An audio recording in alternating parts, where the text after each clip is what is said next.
101 Essays That Will Change the Way You Think.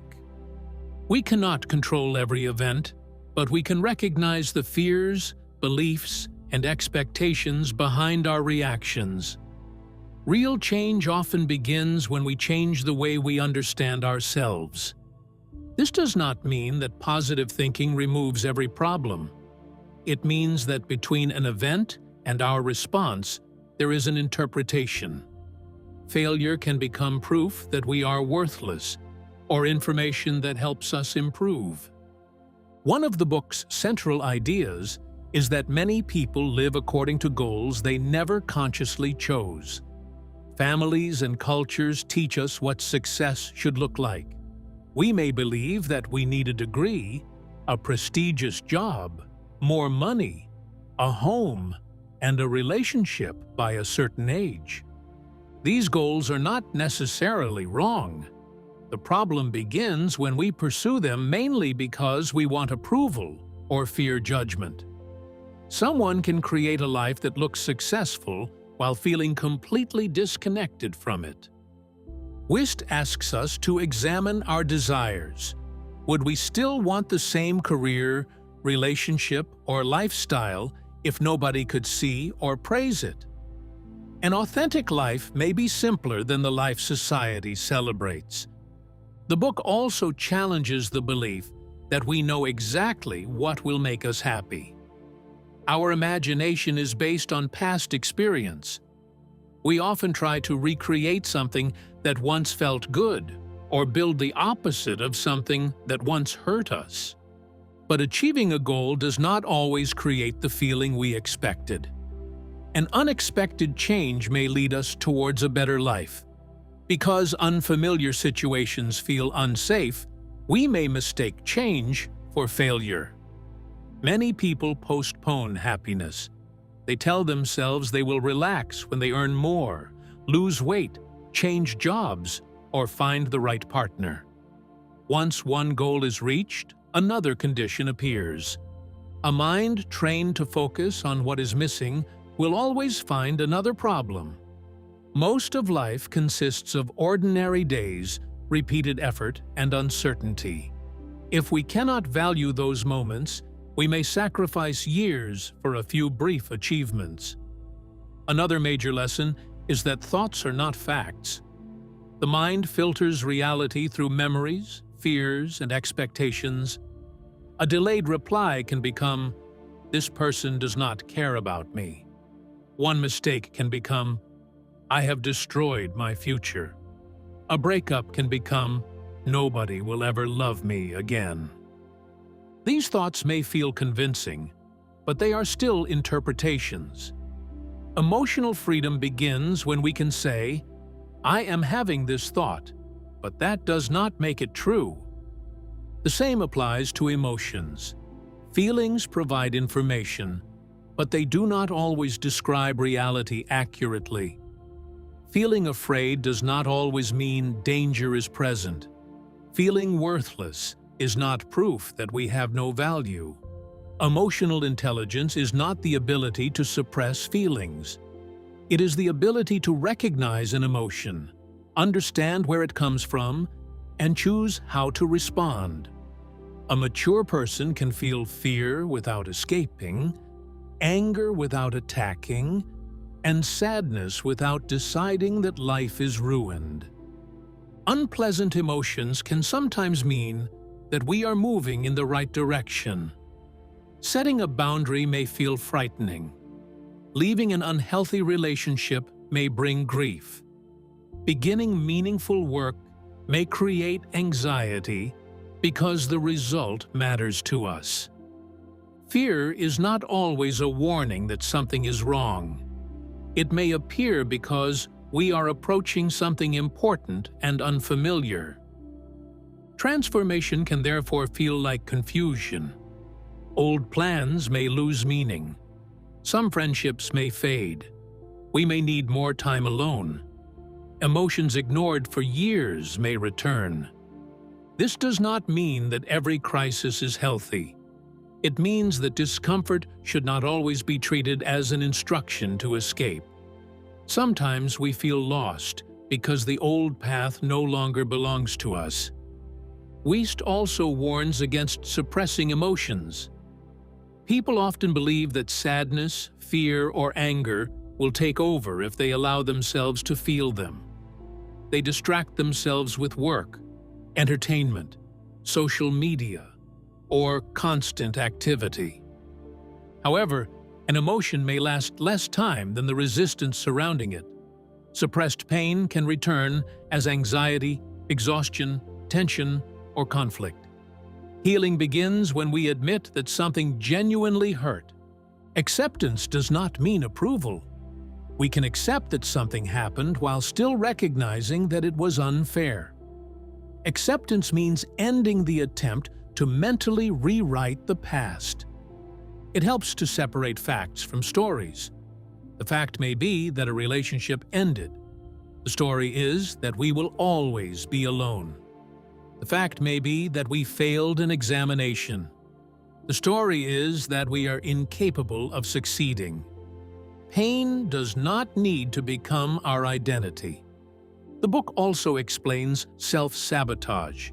People do not always avoid success because they do not want it.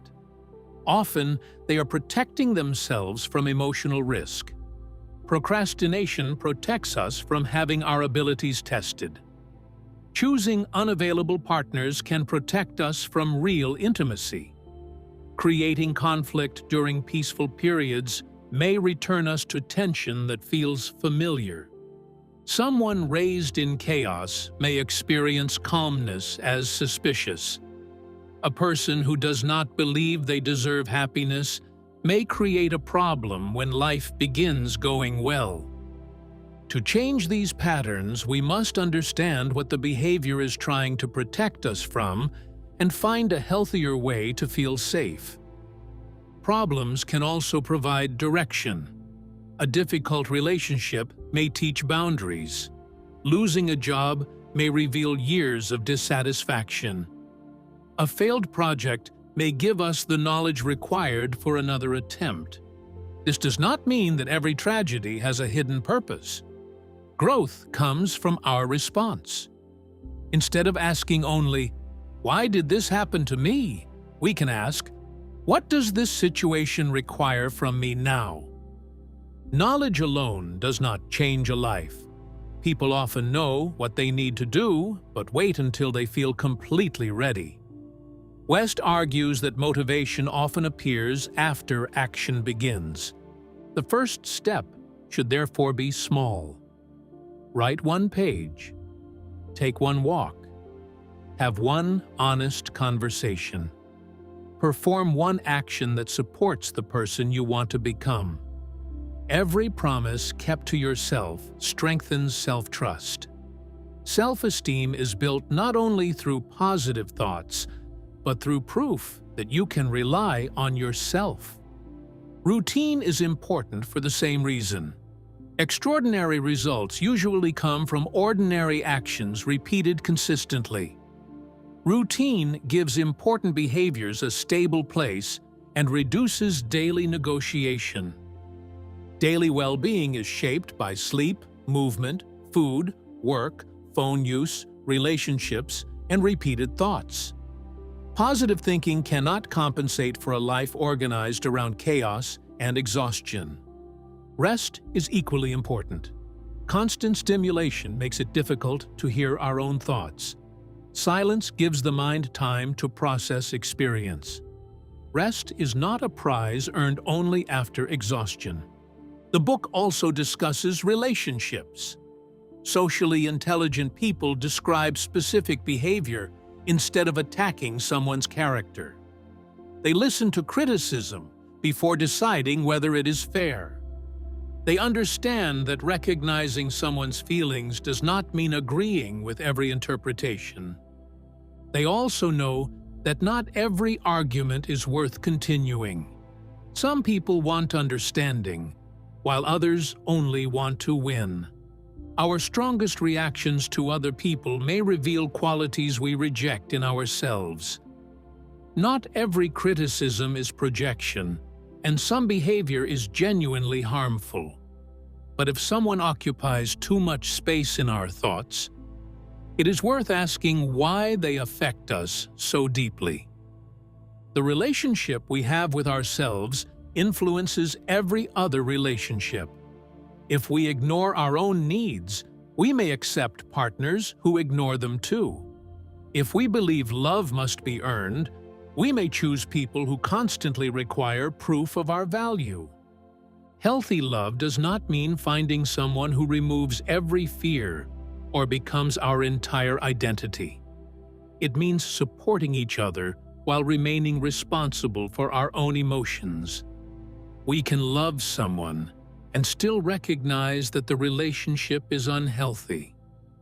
Breakups hurt because we lose more than another person. We lose routines, plans, shared places, and a version of ourselves that existed inside the relationship. Letting go does not mean deleting memories. It means accepting that the relationship has ended. Self-worth is not the belief that we are perfect.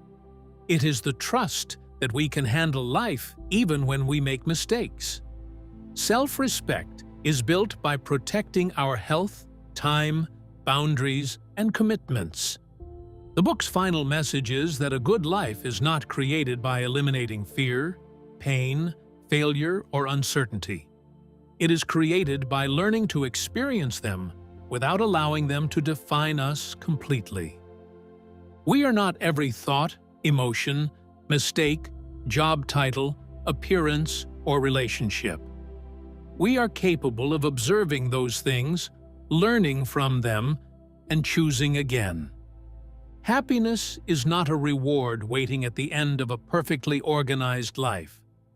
Life will always remain partly unfinished. Maturity means finding meaning in ordinary days, acting without complete certainty, and choosing according to values that are genuinely our own. We do not need every answer before we begin. We need to stop ignoring the answers we already have and take the first step towards a different way of thinking. Thank you for watching. Don't forget to subscribe for more summaries.